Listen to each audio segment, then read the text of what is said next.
I absolutely. What is? Don't worry.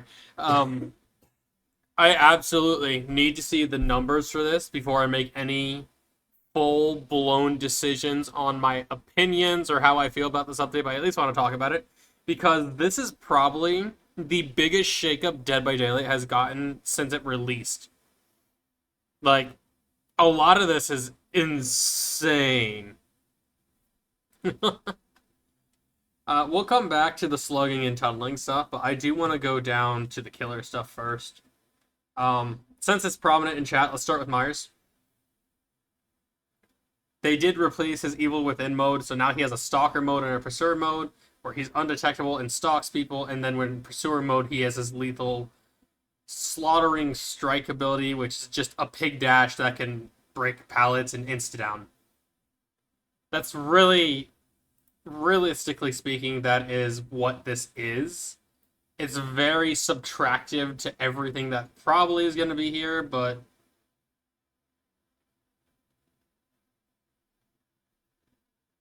yeah.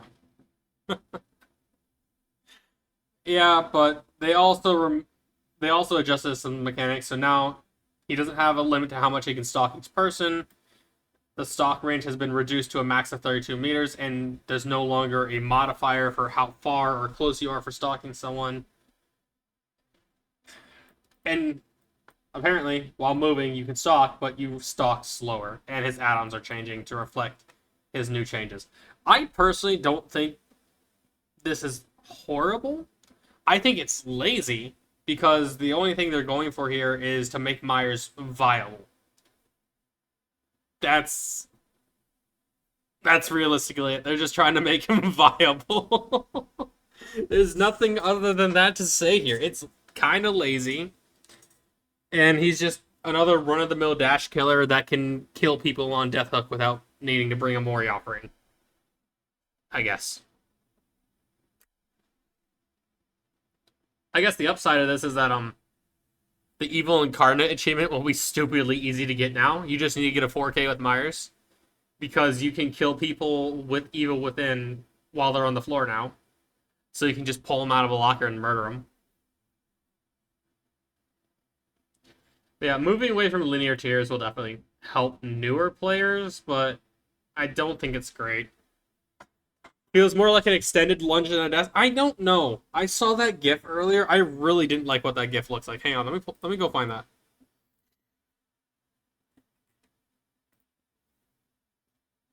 One sec. Let me bring this over here. Where's that GIF at? Yeah, look at this. Does that really feel like an extended lunge? Like, yeah, it's more Chucky-esque. I 100% agree with that. Like, it looks just like a Chucky lunge in first person, which is kind of bogus.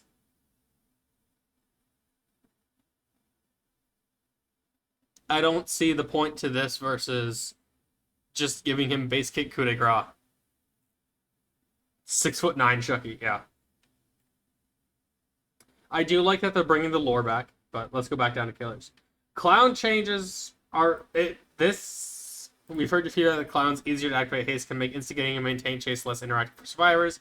That, coupled with nerfs for his purple bottles, has pushed players towards this frustrating tactic.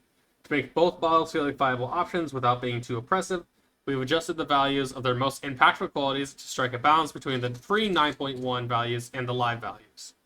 So his antidote's going to take longer to activate, and the hindered effect is going to remain for longer. You have opinions? What? Okay, because I am someone who plays a lot of Myers, right? Myers was the first killer I ever played. I understand Myers is in a bad state. Remove Evil Within with tier 1. Have him have a no undetectable besides obviously Scratch Mirror still being an add-on. So he doesn't go from tier 1 to tier 2 and then tier 2 to tier 3. He just goes from tier 2 to tier 3. That way he still is a bit better because in the early game it's not trying to stalk as much as like best way I could say it, he would become more like Ghostface. Yeah.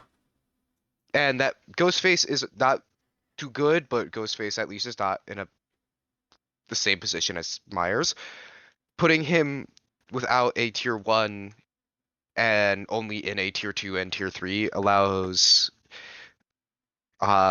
Myers to start getting downs earlier without having to get that time to power and tier up, and then tier up again to get those downs. Myers' kind of identity has and remains being the guy that stalks from afar. He is not the guy that rushes down and chases someone down to kill them. So what they're doing here is they're giving him a dash attack, which trades off identity for a power, Viability. which is good player wise, but people play Myers not because they want to play a good killer. People play Myers to feel like Michael Myers. I've Yeah, never met that's someone who plays Myers to win the game. that's about where I'm sitting. I play Myers to play Michael Myers. Now he's Yeah, the guy that stops from 32 meters. Yeah, yeah, he's like, I'm 32 meters away. Stare yeah. longingly into my eyes. Like the thing with Myers has always been, especially when they did it to where he and Ghostface swapped their stalking mechanic of he can get more from stalking from afar, and Ghostface gets more from stalking closer. It felt more like Myers. It allowed him to stay back and kind of be the stalker that you see a lot of the time. So they can make changes to make him better without giving up the identity, which they have. But this is very, as you already said, really lazy and just kind of Yeah, poor. I realistically I don't want to see this version of Myers go through. So The other idea that I have would just be kind of making him a little bit stronger, like having the stalking be the prime power, but having him have something else. Um, and because it is Myers and Myers brought in the obsession mechanic, it should play with the obsession. So when Myers does something or interacts with the obsession in some way, uh, his power activates in a different way. Obviously, not in a way that would encourage camping or killing the obsession early, but like if you were chasing someone who isn't your obsession, when you do start chasing your obsession, you are now faster because you've gotten someone else. Stuff mhm. that makes you still feel like Myers with the fact that you now are at least uh buffed from not finding your obsession until the very end. Same vein as how he's handled a lot in the movies. He has to get rid of other people before he goes for Lori. So Yeah, literally there are ideas that are easy to be made. They're just not, which is annoying. And I wanted to voice I something about it just before I Larry. realistically I don't like pretty much any of Mhm. this on his changes. I like the idea of making him more viable, but I don't like the idea of him being a combination of old Doctor with having two modes and Pig Dash slash Chucky Dash slash whatever it is. I'd And say it's how would the pallet break even happen? Would he just stab the pallet? yeah, or is he just going to rush through it like low approach Billy? Yeah, probably the second, probably the latter actually. Because Because this just what looks so bad. And why are they censoring the names here? I don't know. It feels very much because I saw a lot of people down in the comments being like, "Well, his tier 3 lunge already feels like a charge attack." I'm like, "No, Not it's coup de grace." really. His tier 3 lunge is like maybe 30 to 40% longer. It's not that long. Mhm. Like 30 And to 40% is a huge number for certain, but like this is it's not an extended lunge. He literally yeah, clears an entire tile. Look at this. yeah. And there is nowhere in any Michael Myers movie or any Halloween movie where you see Michael Myers running. He Not like actually, that, I at don't think, least. has ever sprinted full speed at someone. The most I've ever seen him do is power walk. Mhm. Myers was the first ever license and has been, to this day, the most faithful license added. No Which other license has come in extremely faithfully, I think, besides Xenomorph. I think Xenomorph was pretty good. I don't know why Mhm. people hate Xenomorph, but I'm gonna move on. We can talk about this more later. Yes. All right. Okay. So with that, Clown is getting reverted to balance his bodies out better. The Unknown, I'm really, really loving this. So you can, they gave him, as you can see, a much bigger vertical range. So you can do a lot more with his ability now. And then they're giving him more of blurry photo base kit, and the weakened status effect will be longer when you injure people with a projectile, which is amazing. This is probably the best way to buff an already strong killer that's just behind in a couple weak points. But I love this killer. I can't play him worth shit, but I love facing him. So Dracula getting a couple of different changes. Hellfire cooldown is gonna be lower. You're gonna have an extra pillar by default. The speed at which you move while holding Hellfire is gonna be lower. And the slowdown time, so I'm guessing the time it takes to recover to full speed after casting Hellfire.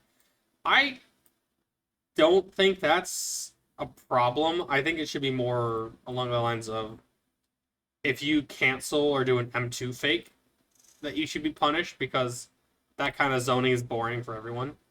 And it would incentivize people to get good at using Hellfire rather. Wolf Form is being nerfed just slightly with the charge time taking longer and Scent Orbs spawn less frequently. And Bat Form is getting easier to control. Nice. Ghoul. Kidnap Tech is dead because, well, I guess it's more on the side of dead. It's probably not fully out. But when grabbing a survivor at the other side of a vault with the Cognate Elite, the survivor is released at the start of the Ghoul's vault instead of at the end. This is going to make it a lot easier to get back around a vault when he's jumping over on you. This is great. This is just a flat buff. I love this. But I hope it's a substantial amount and not that it's going to be 2 orbs to 4, for example. It should be something like somewhere between 6 and 12, I think. 10 would be perfect, but it has to be something substantial. Because I think how Oni works is that his power has 200 charges and each orb gives 2 charges, something like that.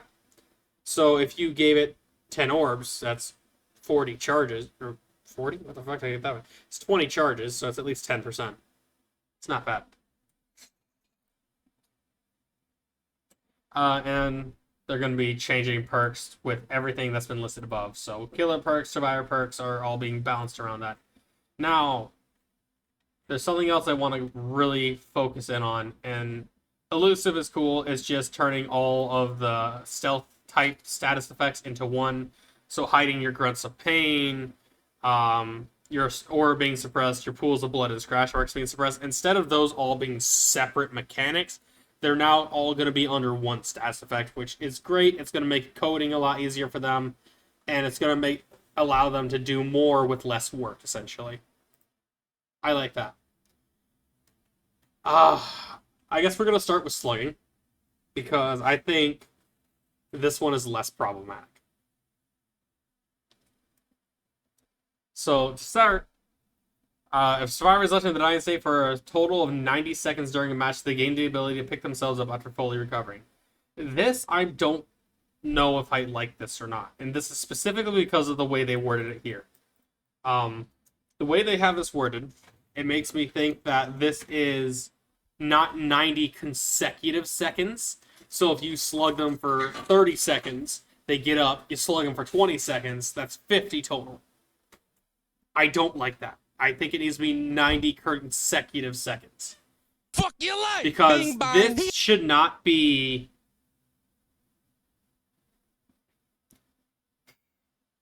I think this, what it needs to be, as a counter to extreme slugging versus opportunity slugging.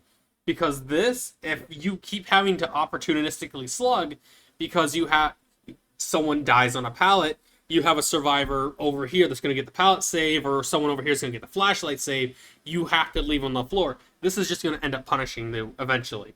I think it needs to be 90 consecutive seconds. Second, I really like this. I think they should add this option for the anti-camp feature. I really like this. I think this is awesome. Gradually increasing crawling speed for survivors who are left in the dying state. So let's take a look at this. No, they don't have a gift for that. So I'm guessing eventually it's going to build up to tenacity speed, which is like 75% faster.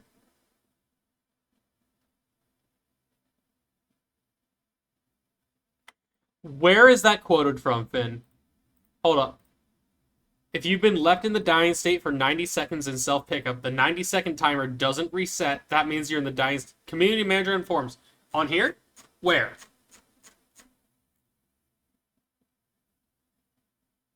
Also this. Yeah, this. Absolutely.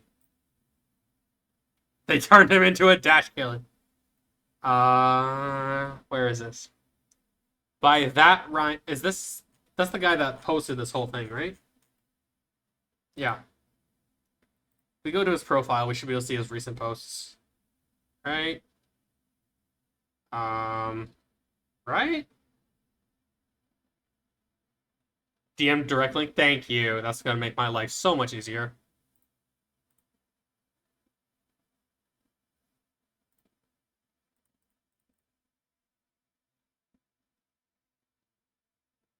Quick question. For the anti-slug, does it unlock the ability to self-pickup forever once you've been down for 90 seconds, or is it a one-time thing?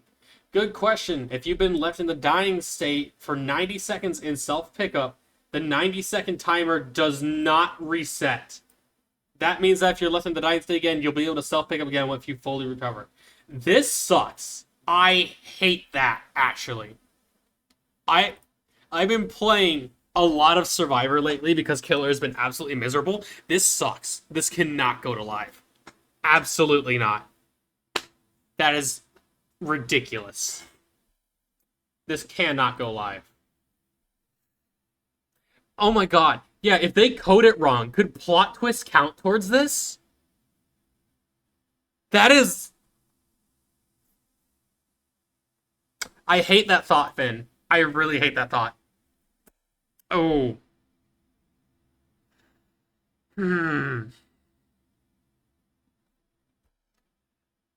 Anyway, I want to go back to this. The other thing I really hate about this, and I have been saying this all day on Discord, I hate this automatic recovery. Because this is just as fast as regular recovery, which is going to make conviction so much easier, I swear. Because I think how this should work. Obviously, the 90 seconds needs to reset. It should be 90 consecutive seconds of slugging.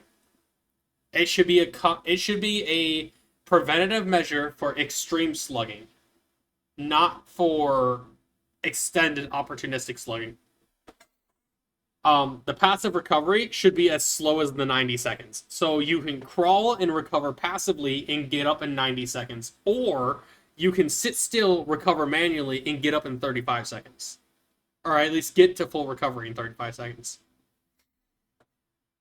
This is horrible. I think this is horrible. I think this, coupled with this, is disgusting. This cannot go forward.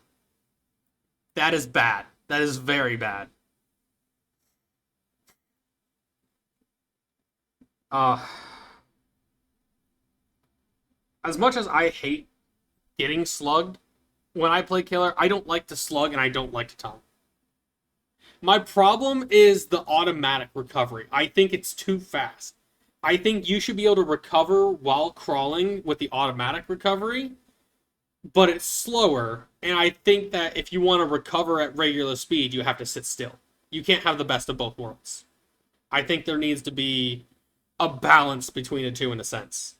Because this is very strong. You can focus entirely on repositioning. This is literally just a free perk.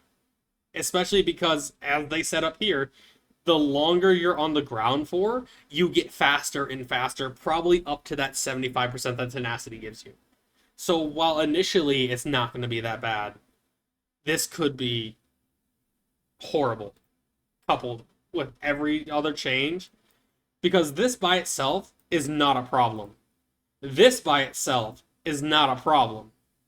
Oh, given that if it was 90 consecutive seconds, it wouldn't be a problem.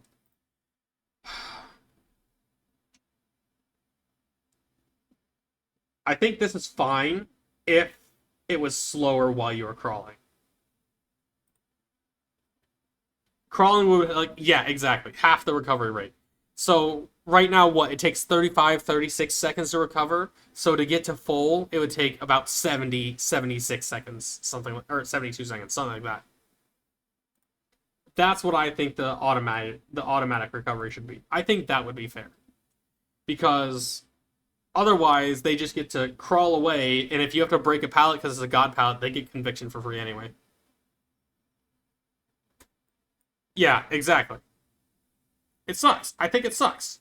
I think the automatic recovery coupled with everything else, everything individually is fine, but coupled together with this statement makes this so much worse on a fundamental level. It's not even funny.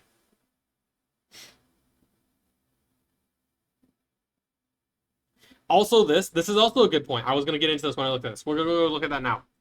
When a survivor is hooked, their hook status is hidden from the killer. When they're unhooked, there is no notification, and their hook status isn't revealed immediately.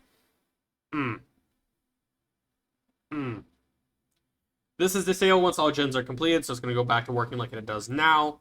Unhooked survivors gain the following effects for a limited time: haste, endurance, and elusive, which we went over below. No collision with other players, both killer and survivor. This is one of the most important lines in this dev blog.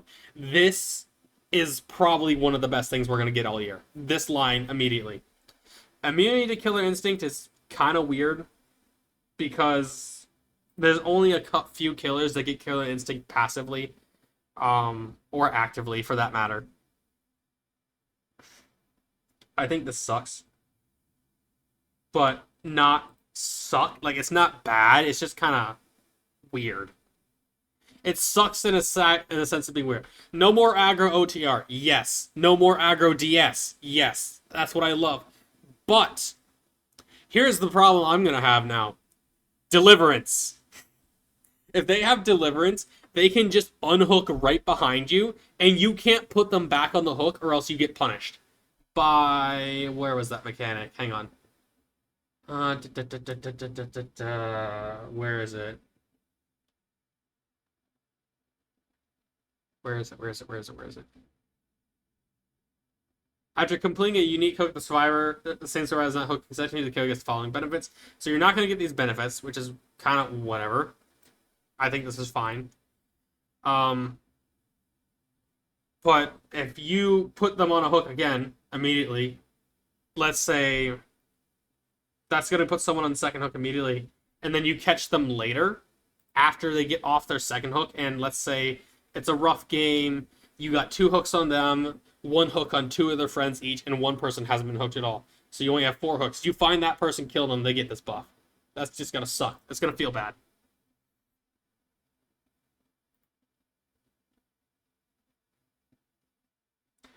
Oh, this change murders condemned Sonic. Where is that written? Hang on.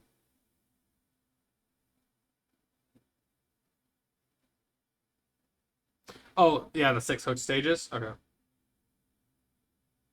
Yeah, this sucks for it also sucks for Pyramid Head. Because if you hook someone twice and then you get to mori them, that sucks. If, let's say, Pig, someone dies to a head trap really early on somehow. It's very niche, and it's unlikely to happen, but let's say it happens, that sucks. And all these options, yes, they're very cherry-picking, but cherry-picking or not, you still have to take these things into consideration. This is still a potential problem. And this is worded so poorly, I really don't know what this is. If the survivor that was last hooked is sacrificed or killed, generators cannot be regressed or blocked. What does this mean? This is too vague for me to pass an opinion on it. But if we're to say worst case scenario, this prevents a pain res from triggering, or a grim embrace from triggering, or something like that, or Deadman Switch from triggering. I don't know. I love this. I love how they're sticking with this.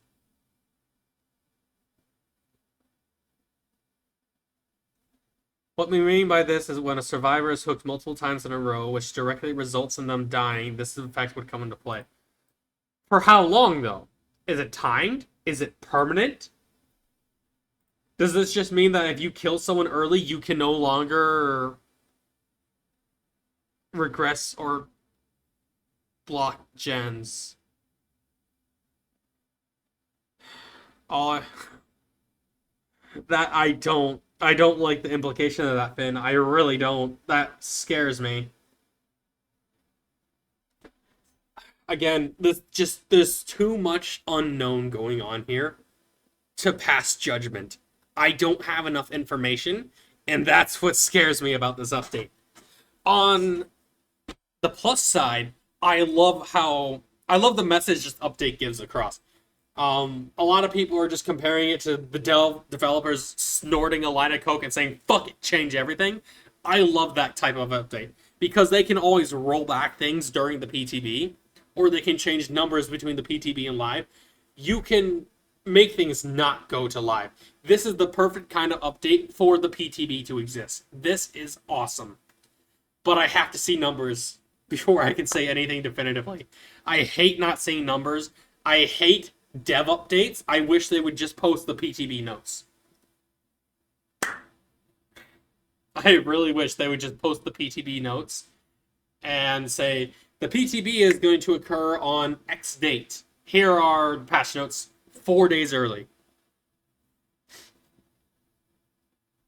Yeah, no, they chose so much violence posting this on a Friday. Oh, it's so weird. I want to go...